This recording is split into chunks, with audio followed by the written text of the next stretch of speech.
بسم اللہ الرحمن الرحیم۔ وہ جو منزلوں پہ لا کے کسی ہم سفر کو لوٹے، انہی رہزنوں میں طالب تیرا نام آ رہا ہے۔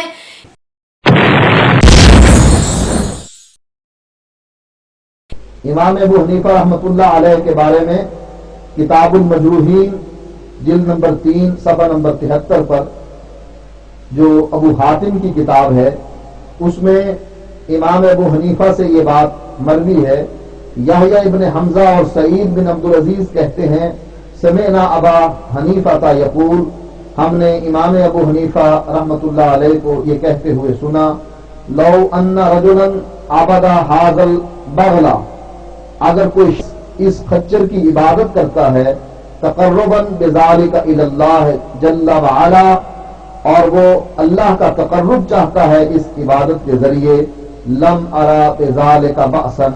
تو اس میں کوئی گناہ نہیں ہے۔ یہ امام ابو حنیفہ رحمۃ اللہ علیہ کا قول جو کتاب المجروحین میں ابو حاتم نے ذکر کیا ہے، اس سے یہ بات ثابت ہوتی ہے کہ ان کے نزدیک غیر اللہ کی عبادت کی جا سکتی ہے۔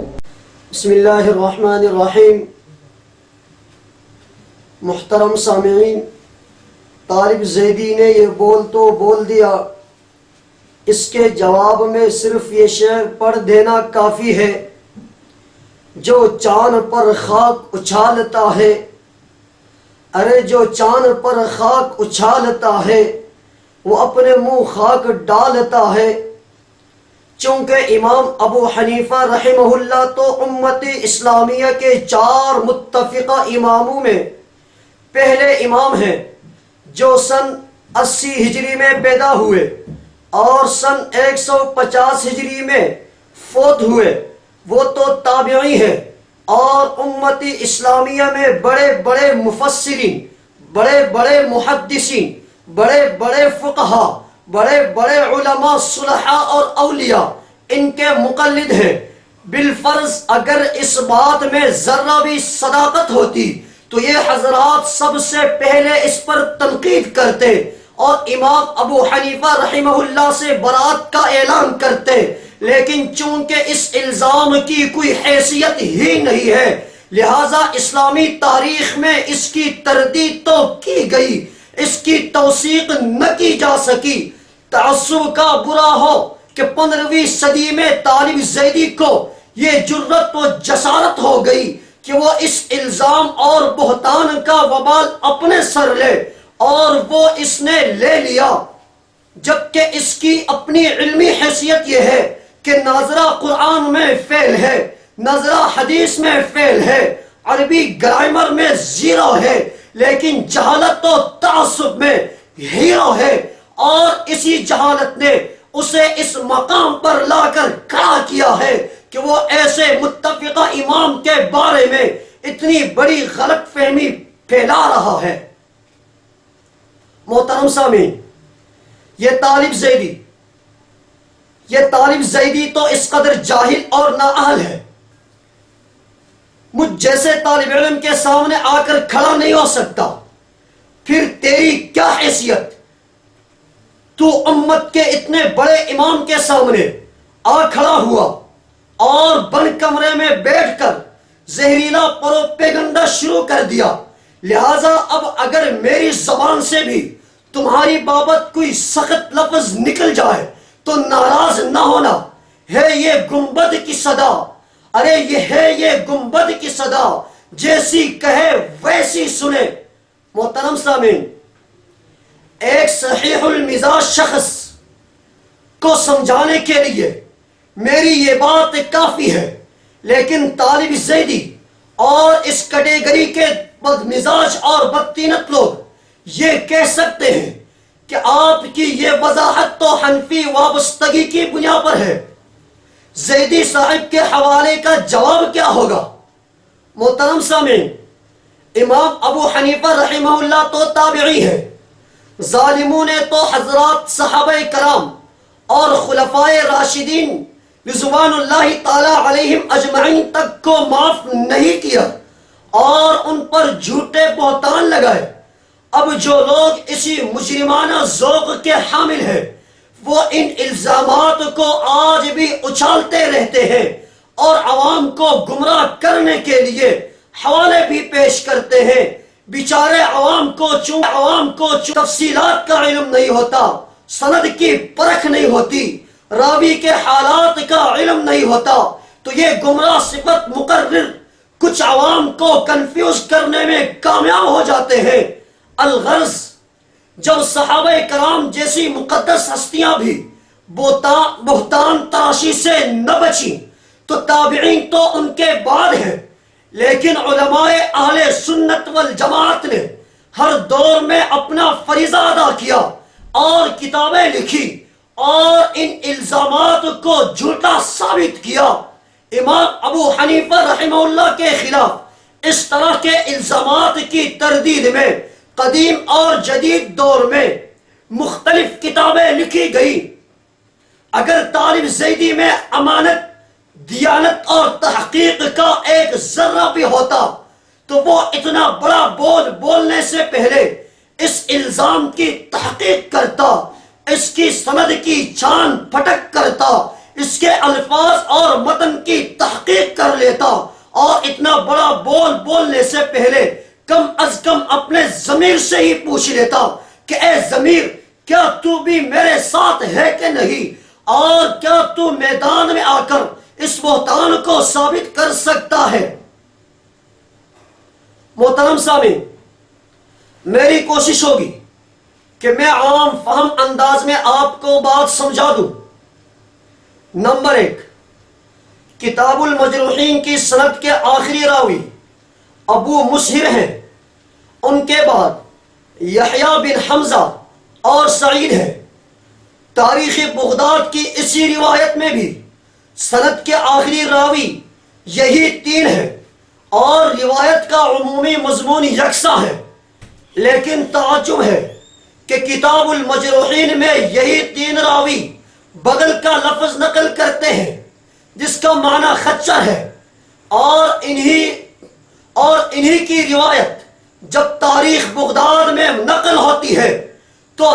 بغل کی بجائے نال کا لفظ نقل کیا جاتا ہے جس کا معنی ہے جوتی۔ تو کہاں خچر اور کہاں جوتی، کون سا لفظ صحیح ہے اور کون سا غلط؟ یہ صورتحال بتا رہی ہے کہ یہ واضح جھوٹ اور بہتان ہے، اور اس روایت کے الفاظ میں اضطراب ہے، اور یہ روایت مضطرب ہے۔ نمبر 2، یہ یحییٰ بن حمزہ کون ہے؟ اگر دمشق کے قاضی ہیں تو ان کا کوفہ آنا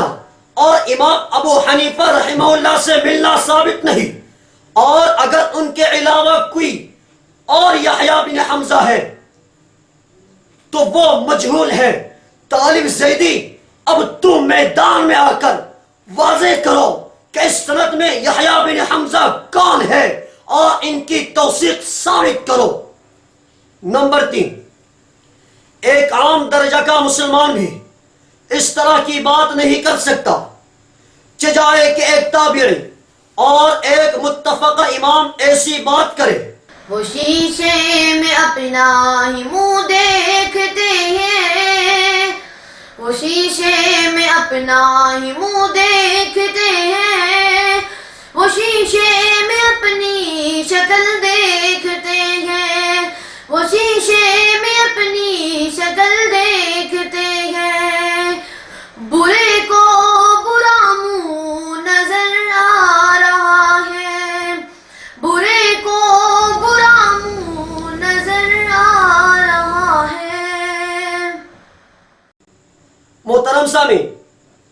یہاں ایک حوالے کا ذکر دلچسپی سے خالی نہ ہوگا۔ شیخ عبد الرحمن محمد سعید الدمشقیہ نے ایک کتاب لکھی ہے جس کا نام ہے احادیث یحتج بها الشیعۃ، یعنی وہ روایات جن سے شیعہ استدلال کرتے ہیں۔ اس کتاب کی جلد نمبر 1 صفحہ نمبر 420 پر انہوں نے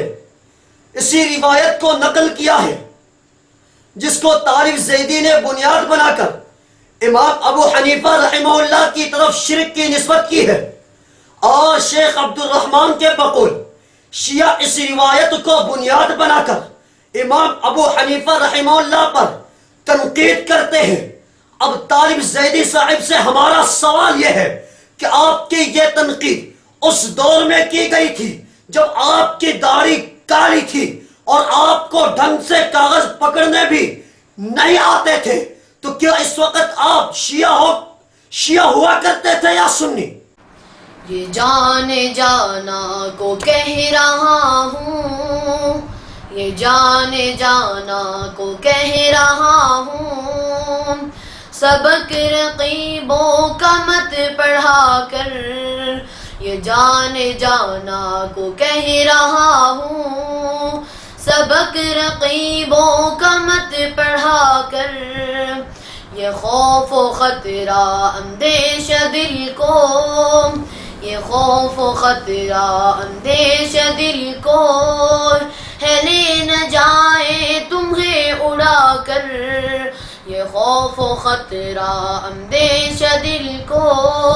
ہے، لے نہ جائے تمہیں اڑا کر، ہے لے نہ جائے تمہیں اڑا کر۔ طالب زیدی جتنے بڑے بڑے بول بولتا ہے اس کا قد اس سے بہت ہی چھوٹا ہے۔ کہاں امام اعظم ابو حنیفہ کی شخصیت جو تابعی ہے اور امت کے ایک بہت بڑے طبقے کے امام ہے، اور کہاں یہ طالب زیدی جو ناظرہ فعل ہے اور علم سے پیدل ہے، وہ تو اس قابل بھی نہیں کہ میرے سامنے آ کر کھڑا ہو سکے، پھر اس کی کیا حیثیت کہ وہ ایک امام پر تنقید کرے؟ کیا اسے معلوم نہیں کہ چاند پر تھوکا ہوا اپنے منہ پر ہی آتا ہے؟ کسے خبر تھی ہمیں راہبر ہی لوٹیں گے، کسے خبر تھی ہمیں راہبر ہی لوٹیں گے، بڑے خلوص سے ہم کارواں کے ساتھ رہے، بڑے خلوص سے ہم کارواں کے ساتھ رہے۔ طالب زیدی صاحب، اگر آپ امام ابو حنیفہ رحمہ اللہ پر تنقید کی جسارت کر سکتے ہیں تو پھر آپ بھی ہرگز اتنے مقدس نہیں کہ آپ کی ذات پر بات نہ ہو سکے۔ وہ شیشے میں اپنا ہی منہ دیکھتے ہیں، وہ شیشے میں اپنا ہی منہ دیکھتے ہیں، وہ شیشے میں اپنی شکل دیکھتے ہیں، وہ شیشے میں اپنی شکل دیکھتے ہیں، برے کو برا منہ نظر آ رہا ہے، برے کو برا منہ نظر آ رہا ہے۔ طالب زیدی صاحب، دوسروں پر کیچڑ اچھالنے کی بجائے آئیے آپ کی ذات پر گفتگو ہو، آپ کے علمی معیار پر بات ہو، تاکہ دنیا کو پتہ چل جائے کہ آپ عالم ہیں یا جاہل، آپ ناظرہ پاس ہے یا ناظرہ فیل، آپ دیکھ کر بھی صحیح حدیث پڑھنے کی اہلیت رکھتے ہیں یا نہیں، آپ عربی گرامر سے واقف ہے یا پیدل۔ میں تمہاری ہی تقریر سے 10 آیتیں پیش کر کے ثابت کروں گا کہ تم ناظرہ فعل ہو، تم اس کا جواب دینا۔ میں تمہاری ہی تقریر کے 10 کلپ سنواؤں گا اور ثابت کروں گا کہ تمہیں دیکھ کر بھی حدیث پڑھنی نہیں آتی، تم اپنا دفاع کرنا۔ میں تمہاری ہی تقریر کے کلپ سناؤں گا کہ تم عربی میں 0 میٹر ہو، تم اس کا جواب دینا۔ میدان میں آؤ تاکہ جھگڑا ختم ہو جائے اور لوگ تمہاری حقیقت اور اصلیت جان لے اور چین کا سانس لے۔ جب میدان میں آؤ تو اپنے دوسرے بھائی توصیف زیدی کو بھی ساتھ لے آنا۔ اپنا علم و عمل تم اگر دیکھتے، ارے اپنا علم و عمل تم اگر دیکھتے، پھر کسی میں نہ کوئی کمی دیکھتے۔ زیدی برادران، اس 1 مہینے کے اندر ہمیں مطمئن کریں، ورنہ آپ کے سامعین یہ نتیجہ نکالنے میں حق بجانب ہوں گے کہ تم دونوں بھائی خصوصاً اور باقی لا مذہب عموماً دوغلے ہیں، چال باز ہیں، مفاد پرست ہیں، رنگ بدلتے ہیں، مکار ہیں، عیار ہیں، دغا باز ہیں، ریال کے پجاری ہیں، حق اور سچ سے آری ہیں۔ زیدی برادران، ناراض نہ ہونا، اور اگر ہو بھی جاؤ تو میں نے تم سے چندہ نہیں مانگنا۔ اگر تم امت اسلامیہ کے ایک جلیل القدر امام حضرت امام ابو حنیفہ رحمہ اللہ پر شرک کا الزام لگا سکتے ہو تو پھر تم بھی کوئی مقدس گائے نہیں ہو کہ تمہیں تمہارے ہی کرتوتوں کا آئینہ پیش نہ کیا جا سکے۔ ہے یہ گنبد کی صدا، جیسی کہے ویسی سنے، بلکہ تم تو اس سے بھی بہت زیادہ کے مستحق ہو۔ بقول شاعر: ظلمت شب ہے پھیلی ہوئی چار سو، وہ بزید ہے میں اس کو سویرا کہوں، وہ بزید ہے میں اس کو سویرا کہوں۔ رہنمائی کا پرچم لیے ہاتھ میں، جو لوگوں کو لوٹے انہیں کیا کہوں، جو چندے بٹورے انہیں کیا کہوں، خوف کھا کر انہیں راہ بر مان لوں، خوف کھا کر انہیں راہ بر مان لوں، یا بے خوف ہو کر لوٹیرا کہوں، یا بے خوف ہو کر لوٹیرا کہوں۔ دعا ہے کہ اللہ تعالیٰ ہر شخص کو امت اسلامیہ کے ان اکابرین کی گستاخی سے بچائے رکھے، آمین یا رب العالمین۔